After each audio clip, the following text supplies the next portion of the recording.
சத்தம் உயர்த்தி சொல்லலாமா? ஹல்லேலூயா. கர்த்தர் இந்த நாளை தந்தபடினால் தேவாதி தேவனுக்கு நான் நன்றி செலுத்துகிறேன். விசேஷமாக கர்த்தர் இந்த உயிர்ப்பின் சத்தியங்களில் நாம் தொடங்கி இன்றையோடு நாம் ஒரு வருஷத்தை இன்றையோடு நாம் முடிக்க போகிறோம். ஹல்லேலூயா. சத்தத்தை உயர்த்தி சொல்லலாமா? ஹல்லேலூயா. இந்த ஒரு வருஷ காலமாக ஆண்டவர் நம்மை நடத்தினார், ஏந்தினார், சுமந்தார். அவருடைய வசனத்தினால் நம்மை எத்தனையோ தடவை தேற்றினார். ஹல்லேலூயா. இந்த உயிர்ப்பின் சத்தியங்கள் தொடங்கி இந்த 52 வாரங்களும் அவர் நம்மை பாதுகாத்திருக்கிறார். அவருடைய வசனங்கள் நம்மை தேற்றிருக்கிறது. அவருடைய வசனம் நம்மை புடமண்டு இருக்கிறது. அவருடைய வசனம் நமக்கு அநேக காரியங்களை கற்றுக் கொடுத்திருக்கிறது. விசேஷமாக சொல்ல போனால் இந்த விசுவாசத்தை குறித்ததான காரியங்களில் ஆண்டவர் அநேக காரியங்களை நமக்கு அவர் கற்றுக் கொடுத்து கொண்டே இருக்கிறார். இந்த ஒரு வருஷ காலமாக இந்த விசுவாசத்தை குறித்தே ஆண்டவர் நமக்கு அவர் பேசி இடைப்பட்டு கொண்டிருக்கிறார். இந்த நாளிலும் இந்த விசுவாசமும் போராட்டத்தை குறித்து கடந்த நாட்களிலே ஒரு 2-3 வாரங்களாகவே இந்த போராட்டத்தை குறித்து, விசுவாசத்தோடு கூடிய போராட்டம் நமக்கு எவ்வளோ அவசியமானது என்பதை குறித்து ஆண்டவர் நம்மோடு பேசி கொண்டிருக்கிறார். இந்த நாளிலும் இந்த விசுவாசத்தை குறித்ததான இந்த போராட்டத்தை குறித்து ஒரு சில வார்த்தைகளை இன்றைக்கி நாம் தியானிக்க போகிறோம். எடுத்து வாசிக்கலாம்.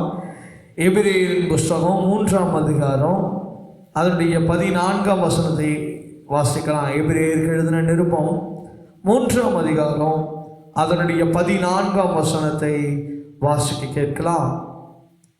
நாம் ஆரம்பத்திலே கொண்ட நம்பிக்கையை முடிவு பரியந்தமும் உறுதியாய் பற்றி கொண்டு இருப்போமாகில் கிறிஸ்துவினிடத்தில் பங்குள்ளவர்களாய் இருப்போம். ஹல்லேலூயா. இதை கேட்டுக்கொண்டிருக்கிற என் தேவ ஜனமே, ஆண்டவர் இன்றைக்கு சொல்லுகிறதான காரியம் என்னவென்று சொன்னால், இந்த 3ஆம் அதிகாரம் 14ஆம் வசனத்திலே சொல்லப்படுகிறதான காரியம், நம் ஆரம்பத்திலே கொண்ட நம்பிக்கை முடிவு பரியந்தமும் உறுதியாய் பற்றி கொண்டிருப்போமாகில். அப்படின்னு சொன்னால், நாம் தொடக்கத்தில் இயேசுவை ஏற்றுக்கொள்கிறதற்கு அந்த ஆரம்ப காலத்தில் எவ்வளவாய் இயேசுவை நாம் நம்பினோமோ, எவ்வளவு உறுதியாய் பற்றி கொண்டிருந்தோமோ, ஏனென்று சொன்னால் ஆரம்ப காலத்தில் ஒரு விசுவாசியானவள் எப்படி ஆண்டவர் உறுதியாக பிடிச்சு கொள்வாங்கன்னு சொன்னால், ஆண்டவர் அப்போ தான் அவங்களுக்கு ஒரு நன்மையை செய்திருப்பார். அதன் நிமித்தமாக தான் ஆண்டவர் அவங்க ஏற்றுக்கொண்டிருப்பாங்க. அதனால அவங்களுடைய நம்பிக்கை எப்படி இருக்குமா? உறுதியான நம்பிக்கை இருக்குமா? அந்த உறுதியான நம்பிக்கை நமக்கு எப்போ இருக்கணும்னு சொன்னால், முடிவு பரியந்தமும் உறுதியாய் பண்டிருப்போமானால் கிறிஸ்துவினிடத்தில் நாம் யாரா பங்குள்ளவர்களாய் இருக்கிறோம் என்று வசனம் சொல்லுகிறது. அப்படின்னு சொன்னால் நமக்கும் ஆண்டவருக்குமான உறவு எப்பொழுதும் நீடித்து கொண்டே இருக்கும் என்று வசனம் சொல்லுகிறது. அப்படியானால் நீங்கள் இப்பொழுது இருக்கிறதான நம்பிக்கை எப்பேற்பட்ட நம்பிக்கையாக, எப்பேற்பட்ட காரியங்களாக விசுவாசம் காணப்படுகிறது என்பதை நீங்கள் நன்றாக ஆராய வேண்டியது அவசியமாக இருக்கிறது. ஒருவேளை நீங்கள் ஆண்டவரை ஏற்றுக்கொண்டதான ஆரம்ப காலத்தில் இருந்ததான நம்பிக்கை இன்றைக்கு வரைக்கும் நமக்குள்ள இருக்கிறதா என்பதை நீங்கள் நன்றாக தியானிக்க வேண்டியது அவசியமாக இருக்கிறது. ஒருவேளை இயேசுவை ஏற்றுக்கொண்டதான காலத்தில் நீங்கள் அதிக நம்பிக்கை கொண்டிருந்து இன்றைக்கு நமக்கு ஒரு விசுவாசம், ஒரு நம்பிக்கை குறைவுள்ளவர்களாய் இருக்குமானால், இன்றைக்கு இப்பேற்பட்ட சத்தியம் உங்களுக்கும் உங்கள் இருதயத்திற்கும் நிச்சயமாகவே வேண்டிய காரியமாக இருக்கிறது. ஹல்லேலூயா. சத்தமா சொல்லலாமா? ஹல்லேலூயா. அப்போ நாம விசுவாசிக்கிற விசுவாசம், நமக்குள்ள இருக்கிறதான நம்பிக்கை மிக மிகவும் அவசியமானதாக இருக்கிறது. ஆரம்ப காலத்தில் நன்மையை பெற்றுக்கொண்ட நம்ம எப்படி விசுவாசமாக இருக்கிறோமோ, அடுத்தடுத்து நம்மளை ஆண்டவர் சோதிக்கப்படும்படியாக சோதனையின் காலங்களில் நம்மை கொண்டு போகும் பொழுது நாமும் அதே நம்பிக்கையோடு, அதே உறுதியோடு, அதே விசுவாசத்தோடு உங்கள் ஓட்டத்தை ஓட வேண்டும் என்று சொல்லி நம்முடைய வசனம் நமக்கு இன்றைக்கு நன்காவே போதித்து கொண்டிருக்கிறதாய் காணப்படுகிறது. இந்த வசனங்களை கேட்டுக்கொண்டிருக்கிற என் தேவ ஜனமே, இந்த சத்திய வசனத்தின்படி நீங்கள் நடக்க வேண்டும் என்று சொன்னால், இன்றைக்கு நீங்கள் எந்த அளவுக்கு விசுவாசத்தோடு கூடிய ஜீவியத்தில் இருக்கிறீங்களோ அந்த ஜீவியத்தை நீங்கள் நன்றாக ஆராய வேண்டியது மிகவும் அவசியமாக இருக்கிறது. என்னுடைய விசுவாசம் எப்பேற்பட்டதாக இருக்கிறது? என்னுடைய போராட்டத்தில் என்னுடைய விசுவாசமா ஜெயமா இருக்கிறதா? இல்லை ஒரு துன்பம் வரும்போது, துயரம் வரும்போது, ஒரு கஷ்டம் வரும் பொழுது நான் முறுமுறுக்கிற ஜீவியத்தில் இருக்கிறேனா? இல்லை என்னுடைய விசுவாசம் குறைந்து கொண்டிருக்கிறதா? இல்லை தேவனோடு நெருங்கி இருக்கிற உறவு எனக்குள்ள குறைந்திருக்கிறதா? இல்லை இயேசுவோடு எனக்கு இருக்கிற ஐக்கியம் குறைந்திருக்கிறதா என்பதை இந்த நாளில் நீங்க ஆராய வேண்டியது மிகவும் அவசியமானது. அல்லேலூயா, அல்லேலூயா. போன வாரத்துக்கு முந்தின வாரம், ஏன்னா கடந்த வாரம் நம்ம மத்தியில் பாஸ்டர் அஜி அவங்க வந்து அவங்களுடைய அந்த பைபிள் ஸ்டடியை எடுத்திருந்தாங்க. அதுக்கு முந்தின வாரம் உங்களுக்கு நான் சொல்லியிருந்தேன், ஒரு அம்மாவுடைய சாட்சியை குறித்து உங்களுக்கு சொல்லுகிறேன்னு சொல்லியிருந்தேன். யாருக்கு அது ஞாபகம் இருக்குதுங்களா? ஞாபகம் இருக்குங்களா? இங்கே சென்னை பட்டணத்தில் தான் அந்த அம்மா ஊழியம் செய்துட்டு இருக்கிறாங்க. கர்த்தர் அவருடைய ஊழியம் எப்பேற்பட்டதாய் தொடங்கினார்கள் என்று சொன்னால், அந்த அம்மா படிப்பு அறிவு இல்லாதவர்கள். என்ன இல்லை, படிப்பறிவே இல்லாதவங்க. அவங்க ஒரு சென்னை பட்டணத்தில் ஒரு டிஃபன் கடை ஒன்று வச்சுருந்தாங்க. அந்த அம்மா படிப்பறிவு இல்லாதனால அவங்களுக்கு பிள்ளைகளை போஷிக்கணும், அவங்க குடும்பத்தை நடத்தணும். அதனால் ஒரு டிஃபன் கடை வச்சுருந்தாங்க. அந்த டிஃபன் கடை கொஞ்சம் ஒரு ஆரம்ப காலத்தில் நன்றாய் போயிட்டுருக்கும் பொழுது அந்த அம்மாவுக்கு விரோதமாய் ஒரு சூனியக்காரன் எழுப்பினான். யார்? ஒரு சூனியக்காரன் எழுப்பினான். இவங்க இது ஒரு நடந்த ஒரு சத்தியமான காரியத்தை நான் சொல்லுகிறேன். ஏன்னா ஒரு அம்மா, ஒரு சாதாரண ஒரு அம்மா, படிப்பறிவில்லாதவங்க. ஏன்னா இன்னைக்கு நம்ம நிறைய பேர் கர்த்தரிடத்தில் காரணத்தை சொல்லுகிறது என்ன தெரியுமா சொல்லுகிறோம்? ஆண்டவரே நான் படிக்கலை, எனக்கு எழுத தெரியாது அப்படின்னு சொல்லி அநேக காரியங்களை நம்ம ஊழியத்தில் வருகிறதுக்கு ஒரு தடையாக சொல்லி கொண்டு இருக்கிறோம். அதுக்காக தான் இந்த சாட்சி நான் உங்களுக்கு சொல்லுகிறேன். படிப்பறிவு இல்லாதது அந்த அம்மா அந்த டிஃபன் கடையை ஆரம்பித்ததுனால அவங்க அந்த டிஃபன் கடைக்கு அகெயின்ஸ்டாக இருக்கிறவங்க ஒரு சூனியக்காரங்கிட்ட போய் அந்த கடைக்கு விரோதமாய் என்ன பண்ணிட்டாங்க? சூனியத்தை வச்சுட்டாங்க. அந்த அம்மா கடைக்கு சாப்பிட வர்றவங்க அவங்க நல்லா தான் சமைப்பாங்க. ஆனால் அவங்க சமைக்கிற காரியங்களிலே கொத்து கொத்தா என்ன இருக்குமா? முடி இருக்குமா. அவங்க சமைக்கும் போது ஒன்றுமே இருக்காது. ஆனால் பரிமாறும் போது என்ன ஆகுமா? அந்த குழம்புல, அந்த இட்லியில், அந்த தோசையிலலாம் என்ன வருமா? கொத்து கொத்தாக முடி இருக்குமா. இது ஒரு நாள் இல்லை, 2 நாள் இல்லை, தொடர்ச்சியாக இது நடந்து கொண்டே இருந்துருக்குது. இந்த அம்மாவுக்கு என்ன பண்ணலை தெரியல. ஏன்னா ஆண்டவரையும் அந்த அம்மாவுக்கு அவ்வளோவா பற்றி கொள்ளலை, இயேசுவை பற்றியும் அந்த அம்மாவுக்கு அவ்வளோவா தெரியல. அப்போது அந்த காரியம் நடக்கும்போது என்ன பண்ணுறதுன்னு தெரியாமல் கடைசியாக அந்த டிஃபன் கடை ஓடாமல் நஷ்டமாகி அந்த டிஃபன் கடையை என்ன பண்ணிட்டாங்க? மூடிட்டாங்க. அந்த அம்மாவுக்கு அடுத்து என்ன பண்ணுறதுனே தெரியல. அப்போ தூரத்தில் ஒரு சத்தம், ஒரு ஜெப சத்தம் கேட்குது. அப்போ அந்த அம்மா என்ன பண்ணுறாங்களோ போய் அந்த வீட்டில், அந்த அம்மாவுக்கு வீடு கூட கிடையாது, அந்த அம்மாவுக்கு அப்போது என்ன பண்ணுறாங்களாம்? தங்குறதற்கு அந்த இடத்துல ஒரு இடத்த கொடுக்குறாங்க. அது ஒரு சபையாக இருக்கிறது. அந்த இடத்துல உட்காந்து அந்த அம்மா அந்த சத்தியத்தெல்லாம் கேட்குறாங்க. ஆண்டவர் செய்த அற்புதங்களெல்லாம் சொல்கிறாங்க. அந்த அம்மா அன்றைக்கி ஆண்டவர்கிட்ட ஒப்பு கொடுக்குறாங்க. இயேசுவே, நீங்கள் உண்மையான தேவனாக இருந்தால் என் வாழ்க்கையிலும் இந்த கிரியை செய்யுங்க அப்படின்னு சொல்லி அந்த அம்மா அந்த சபையிலே தங்கி அந்த இடத்துல என்ன பண்ணி கொண்டு தங்கியிருக்கிறாங்க. ஒரு நாள் ஏன் ஆண்டவர் அவங்க மத்தியில் தான் ஆண்டவர் கிரியை செய்வாரா? ஏன் நம்ம மூலமாக ஆண்டவர் கிரியை செய்யக்கூடாத?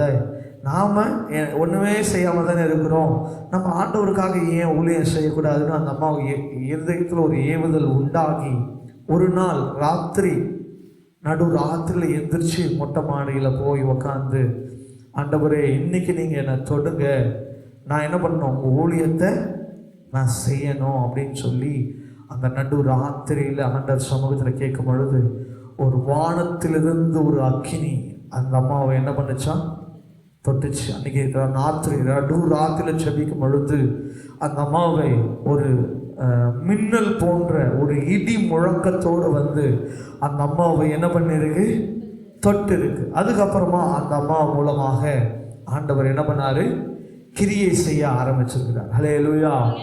அந்த அம்மா மூலமாக அநேக வரங்களையும் கனிகளையும் தீர்க்க தரிசனம் வரத்தை ஆண்டவர் அவளுக்கு கொடுத்தார். ஹல்லேலூயா, ஹல்லேலூயா. அந்த அம்மா தீர்க்க தரிசனம் சொன்னாங்க அப்படின்னு சொன்னால் அந்த காரியம் அப்படியே நிறைவேறுது. அப்படியாக பக்கத்தில் இருக்கிறவங்க, தூரத்தில் இருக்கிறவங்க கொஞ்சம் கொஞ்சமாக அந்த அம்மா சொல்லுகிற அந்த அம்மாவுக்கு விரோதமாக செய்யப்பட்ட பில்லி சூனியம் இன்னைக்கு அநேகரை அவங்க என்ன பண்ணுறாங்களாம், செபிக்கும் பொழுது அந்த பில்லி சூனிய கட்டுகளை அவர்கள் மூலமாக ஆண்டவர் என்ன பண்ணார், உடை தெரிந்தார். தீர்க்க தரிசனம் வரத்தினால அவர்களை நிரப்பினார். எங்கெங்கிருந்தோ எல்லாரும் கேள்விப்பட்டு என்ன பண்ணுறாங்க, அவங்களிடத்துல செபிக்க வராங்க. வர வர வர வர கர்த்தர் அந்த தாயார் மூலமாய் கிரியை செய்தார். ஹல்லேலூயா.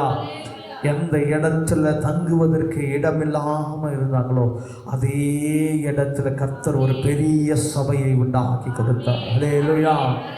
இன்றைக்கு அவங்க சபைகளில் எப்படியும் ஒரு 3000 விசுவாசிகள் கர்த்தர் அந்த சபையில், அந்த அம்மா சபையில் படிப்பறிவில்லாத ஒரு சேர் போடுவாங்க, அந்த அம்மா வந்து உட்காருவாங்க, ஆண்டவர் ஏவுவார்.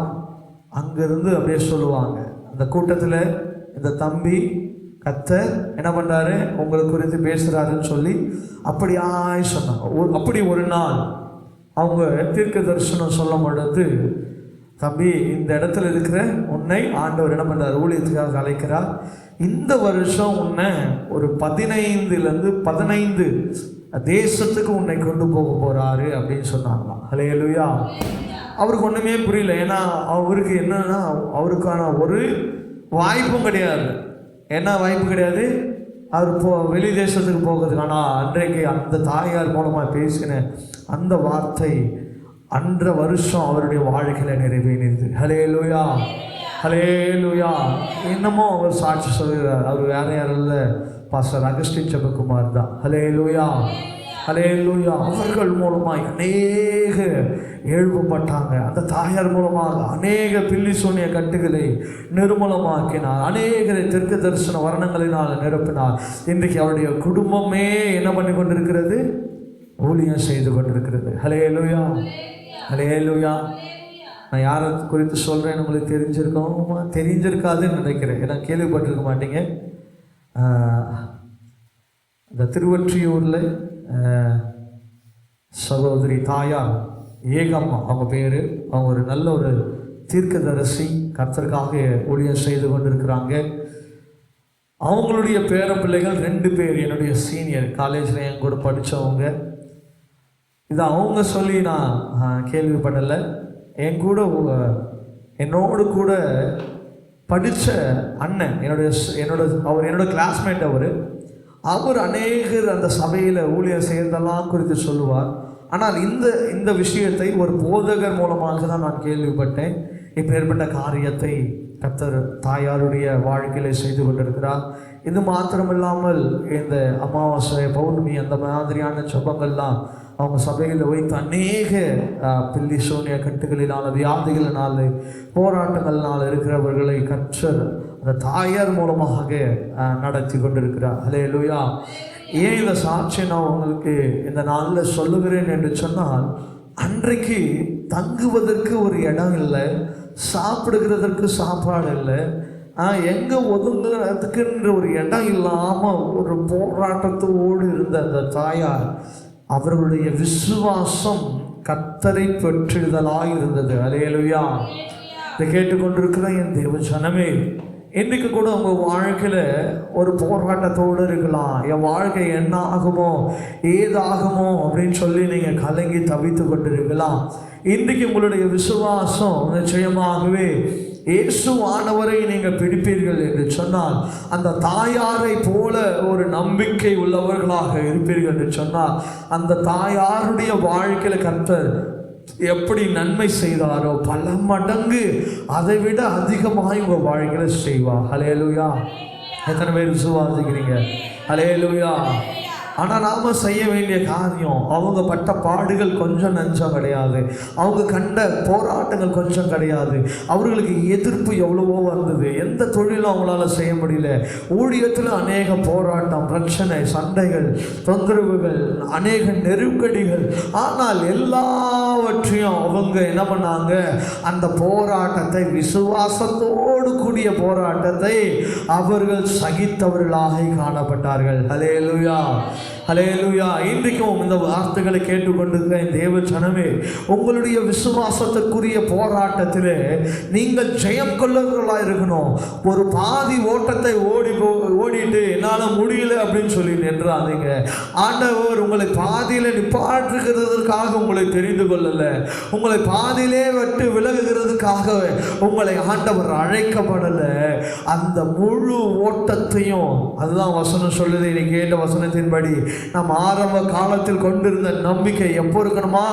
முடிவு பரியந்தமோ அந்த ரேஸ் நீங்க முடிக்கிற வரைக்கும் அந்த நம்பிக்கையில நீங்க உறுதியா இருக்க வேண்டியது மிகவும் அவசியமா இருக்கிறது. தேவ ஜனங்களே, அறக்குறையான நம்பிக்கைகளோ, போராட்டத்தை கண்டு பின்வாங்குகிறதோ, இல்லை வருத்தத்தை கண்டு பயப்படுகிறதோ, வியாதிகளை கொண்டு பின்மாற்றம் அடைகிறதோ, இப்பேற்பட்ட போராட்டத்திலே நீங்கள் விழுந்து போவீர்கள் என்று சொன்னார், நிச்சயமாகவே கர்த்தர் உங்களுக்குள்ள எந்த கிரியையும் என்ன பண்ண முடியாது, செய்யவே முடியாது. ஹல்லேலூயா.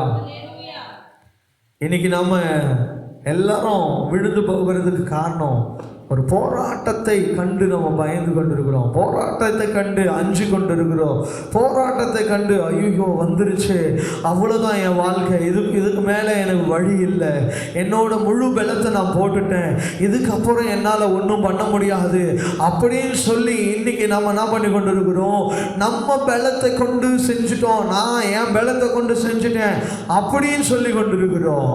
அப்போ இதுவரைக்கும் நீங்க உங்க பலத்துல செஞ்சிருக்கிறீங்க, இனி நீங்க செய்ய வேண்டியது, ஆண்டவரே என்னால முடியல, இனி நீங்க பார்த்துக்கொள்ளுங்க. ஹல்லேலூயா. என்னால போராட முடியல ஆண்டவரே, நீங்க என் கூட இருந்து போராடுங்க. என்னால மேற்கொள்ள முடியல ஆண்டவரே, நீங்க என் கூட இருந்து மேற்கொள்ளுங்க.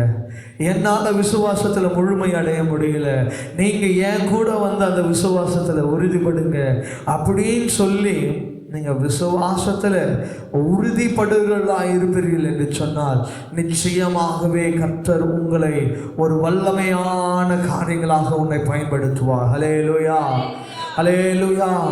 இதே போல் இன்னும் அநேக சாட்சிகளை உங்களுக்கு நான் சொல்லியிருக்கிறேன். படிப்பறிவில்லாதவர்களை கர்த்தர் எப்படி பயன்படுத்தியிருக்கிறார் என்று சொன்னால், உங்களையும் என்னையும் நிச்சயமாய் பயன்படுத்தக்கூடும் இல்லையா? அந்த விசுவாசம் உங்களுக்குள்ள வேணும். அந்த போராட்ட குணத்தில் நீங்கள் மேற்கொள்ளுகிறதற்கு ஜெயமுள்ளவர்களாக இருக்கணும், விசுவாசத்தில் உறுதி உள்ளவர்களாக இருக்கணும். அதுதான் அவசியம்.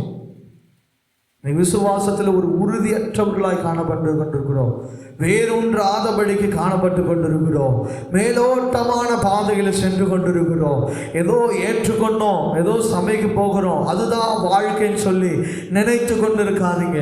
அது அல்ல கிறிஸ்துவ ஜீவியம். வேறொன்ற செய்யணும், அதுதான் கிறிஸ்துவ ஜீவியம். அதுதான் இயேசு விரும்புகிற காரியம். ஏதோ மேலோட்டமான காரியத்தில் இருக்குமா என்று சொன்னால், நாம் ஏதாவது ஒரு சின்ன பிரச்சனை வந்தாலும் அதில் நாம் என்ன பண்ணிடுவோம், விழுந்து போயிடுவோம் இல்லையா? அப்படிதான் சீஷர்கள் கூட நடந்து கொண்டாங்க. இயேசு கிறிஸ்து கூடவே இருப்பார். ஆனால் ஒரு சின்ன பிரச்சனை வந்துட்ட உடனே என்ன பண்ணிடுவாங்க, ஐயோ அம்மான்னு என்ன பண்ணுவாங்க, கத்த ஆரம்பிச்சிருவாங்க. உடனே ஆண்டவர் சொல்லுவார், எத்தனை காலம்தான் என்னை நம்பி இருப்பீங்களோ, எத்தனை காலம்தான் நான் உங்களுக்கு உதவி செய்ய முடியும்னு சொல்லி ஆண்டவர் சொல்லுகிற காரியங்களை நாம் கேட்கிறது உண்டு. அதனாலே நம்முடைய விசுவாசம், நம்முடைய நம்பிக்கை நம்மை கர்த்தருக்குள்ள வளர செய்யும் போது நிச்சயமாகவே நம் மூலமாக கர்த்தர் கிரியை செய்வார். ஹல்லேலூயா. ஆண்டவர் கூட பார்த்தீங்கன்னா ஊழியக்காரங்களை தன்னுடைய ஊழியங்களுக்கு அவர் 2 பேராக அனுப்பும் போது அவர்கள் அநேக அற்புத அடையாளங்களை என்ன பண்ணாங்க, செய்தார்கள். அநேகர் இயேசு கிறிஸ்துவனுடைய உயிர்த்தெழுதலுக்கு பிறகாக அவங்க பார்க்குறாங்க, ஐயோ நான் செய்கிற அற்புதமா, இது என்னால் நடந்ததா, என் மூலமாக ஆண்டவர் செஞ்சாரா? ஏன்னா ஆண்டவர் இருக்கிற வரைக்கும் அவங்க ஒரு சேஃப் ஜோனில் இருந்துட்டாங்க. ஆனால் இயேசு எடுத்துக்கொள்ளப்பட்ட பிறகுதான் அவர்களுக்குள்ள ஆண்டவர் கிரியை செய்கிறதை அவர்கள் உணர்ந்தாங்க. அதே போலதான் என் தேவ ஜனமே, உங்களுடைய சேஃப் ஜோனை விட்டு வெளியே வாங்க. ஆண்டவர் உங்க மூலமாய் செய்ய போகிற அற்புதம் மிகவும் பயங்கரமாய் இருக்க போகிறது. உங்க கண்கள் ஆச்சரியப்பட தக்கதான காரியத்தை கர்த்தர் செய்வா. என் மூலமா எத்தனை ஊழியங்கள் எழுப்பிச்சா, இத்தனை பேரை நான் ரட்சிப்பின் பாதையில நடத்தினா, இத்தனை குடும்பங்கள் ரட்சிப்பின் பாதையில நான் கொண்டு வந்தனா, இத்தனை பேருக்கு நான் சுவிசேஷத்தை சொன்னிருக்கிறேனா, இத்தனை பேருக்கு நான் வியாதிகளை ஒட்டிருக்கிறேனா, இத்தனை பேருக்கு நான் பிசாசை துரைத்திருக்கிறேனான்னு சொல்லி நீங்க கண்கள் ஆச்சரியப்படத்தக்கதான காரியத்தை கர்த்தர் உங்க வாழ்க்கையில நீங்க செய்ய வேண்டும் என்று சொன்னா, உங்களுக்காக வைத்திருக்கிற அந்த சேஃப் ஜோன்ல இருந்து நீங்க வெளியே வரணும். அல்லேலூயா. ஒரு குறிப்பிட்ட வட்டத்துக்குள்ள உட்காந்துக்கிட்டு இதுதான் என் வாழ்க்கை, இதுதான் என் ஊழியம், இதுதான் எனக்கு கொடுக்கப்பட்ட காரியம் சொல்லி உட்கார்ந்து கொண்டு இருக்கிறாருங்க. கர்த்தர் உங்களை கொண்டு செய்ய வேண்டிய காரியம் பயங்கரமா இருக்கிறது, அநேகமா இருக்கிறது. நீங்க அதை விட்டு வெளியில வரணும். அதுக்குள்ளேயே உட்காந்துக்கிட்டு அவ்வளோதான், நான் இதுதான், இவ்வளோதான், இத்தனை பேரை தான் நான் கொண்டு வர முடியும், இதுதான் என்னால் செய்ய முடியும், இப்படி தான் என்னால் செய்ய முடியும், இப்படி தான் என்னால் ஊழியம் செய்ய முடியும்னு சொல்லி நீங்கள் சொல்லுகிற காரியங்களை கர்த்தர் ஒருபொழுதும் ஏற்றுக்கொள்ளவே மாட்டார்.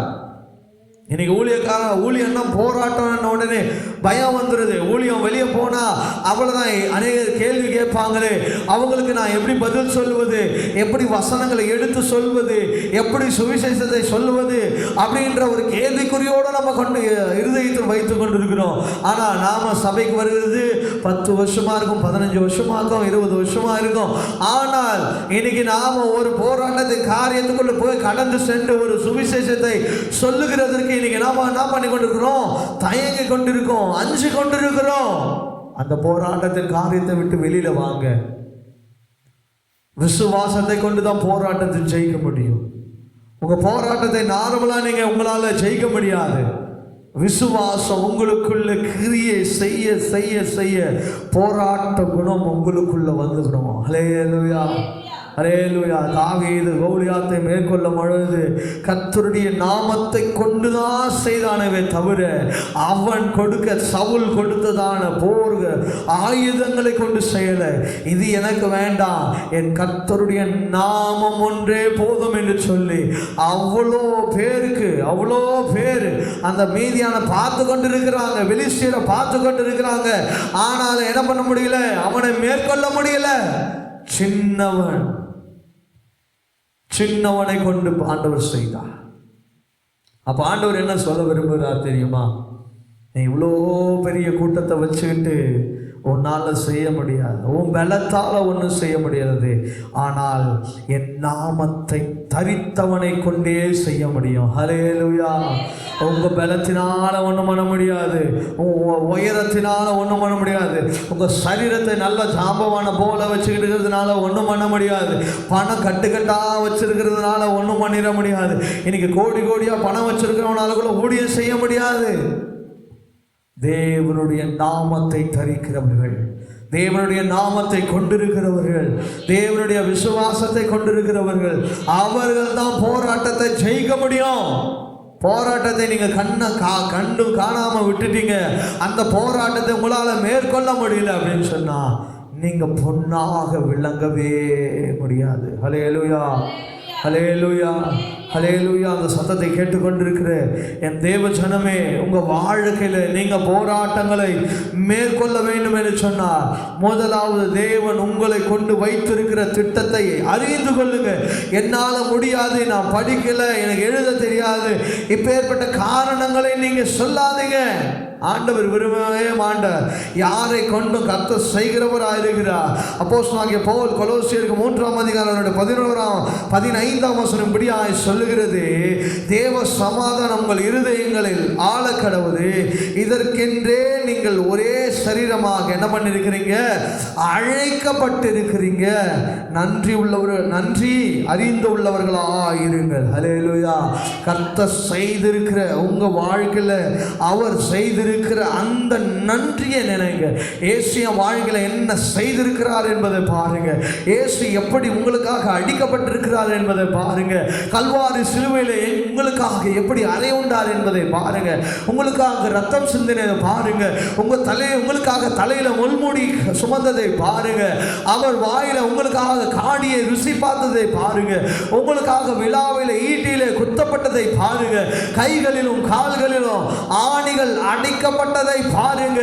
உங்களுடைய காரியங்களை பார்த்து கொண்டிருக்கிறதே என்னால முடியலன்னு சொல்லாத, என்னால மேற்கொள்ள முடியலன்னு சொல்ல, இந்த போராட்டத்தை என்னால சகிக்க முடியலன்னு சொல்லாத. இயேசுவின் மூலமாக, இயேசு கிறிஸ்துவின் மூலமாக எல்லாவற்றையும் செய்ய எனக்கு என்ன உண்டு, பலன் உண்டு. அந்த பலனை கர்த்தரிடத்தில் கேளுங்க. கர்த்தரிடத்தில் பலத்தை கேளுங்க, சத்துவத்தை கேளுங்க.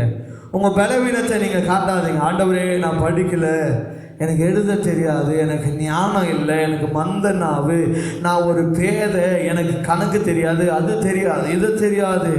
உங்களுக்கு எது தெரியுதோ தெரியலையோ, நீங்கள் தெரிந்து கொள்ள வேண்டியது ஒன்றே ஒன்று, என் இயேசு எல்லாவற்றிலும் பெரியவர். ஹல்லேலூயா.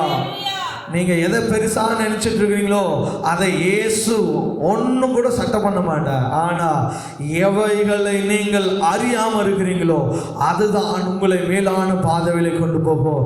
அதுதான் என் இயேசுவினுடைய நாமம், அதுதான் என் இயேசுவினுடைய காரியம்.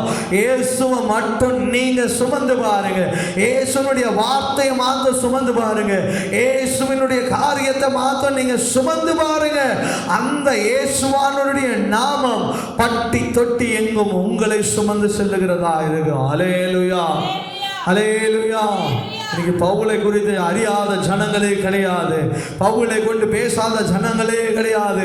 பேதுருவை கொண்டு பேசாத ஜனங்களே கிடையாது. அப்போஸ்தலர் ஊழியங்களை செய்தவர்களை இன்னைக்கு பேசாம கிடையவே கிடையாது. அவர்கள் எல்லாம் ஒரு நாள் என்னவா இருந்தாங்க, சின்னவங்களா இருந்தாங்க. ஆனா இன்னைக்கு அவங்களுடைய சின்ன வட்டத்துக்குள்ளிருந்து கிளம்பி வெளியே வந்து போராட்டம் வந்தாலும் சரி, மரணம் வந்தாலும் சரி, என் இயேசுவுக்காக நான் எல்லாவற்றையும் சகிக்க எனக்கு எல்லா ஜெயம் உண்டு என்று சொல்லி என்னைக்கு இயேசுவுக்காக வாழ தொடங்கினார்களோ அப்பொழுதே அவர்களை குறித்து பட்டி தொட்டி எங்கும் பேச ஆரம்பித்தார்கள். அவர்கள் செய்த அற்புதங்கள், அடையாளங்கள் உலகம் எங்கும் பேசப்பட்டது. இன்றைக்கும் நீங்களும் இயேசுவுக்குள்ளாக நீங்க வளர வேண்டும் என்று சொன்னா உங்க போராட்டத்தை குணத்திலிருந்து வெளியே வாங்க. உங்க விசுவாசத்தின் காரியங்களில், உங்க ஜீவியத்தில் என்ன போராட்டம் வந்தாலும் சரி, விசுவாசத்தில் நான் ஜெயிப்பேன் அப்படின்னு சொல்லி விசுவாசமா காத்திருந்து பாருங்க. அன்றைக்கு அப்போஸ்தலர்களை உயர்த்தின என் தேவன் இன்றைக்கும் உங்களையும் உயர்த்துவார், எங்களையும் உயர்த்துவார். ஹல்லேலூயா, ஹல்லேலூயா, ஹல்லேலூயா. கர்த்தருடைய நாமத்தை அறிந்திருங்க. அது ஒன்றுதான் நமக்கு முக்கியமானது. உலக மனுஷனை தெரிஞ்சு வச்சுக்கிறதுல பிரயோஜனம் இல்லை. எனக்கு வார்டு மெம்பர் தெரியும், கவுன்சிலரை தெரியும், ஊர் தலைவரை தெரியும், எம்எல்ஏவை தெரியும், எம்பியை தெரியும், சிஎம்ஐ தெரியும், மினிஸ்டர் தெரியும், பிரதமரை தெரியும். அவங்களெல்லாம் பதவி ஒரு நாள் என்ன பண்ணிடும், காணாம போயிடும். ஆனா என் இயேசு யாரு தெரியுமா? அவர்தான் என்றைக்கும் யூதராஜ சிங்கமா இருக்கிறார். ஹல்லேலூயா. அந்த யூதராஜ சிங்கத்தை நாமத்தை அறிந்திருங்க. அவர் உங்களுக்கு நன்மையான காரியங்களை செய்வார். இந்த போராட்டத்தின் விசுவாசத்திலும் அவரோடு இருந்து எல்லாவற்றிலும் நாம ஜெயம் எடுப்போம். தேவன் தாமே இந்த வார்த்தைகளை ஆசீர்வதிப்பாராக. நம்ம எல்லா கண்களை மூடி நாம்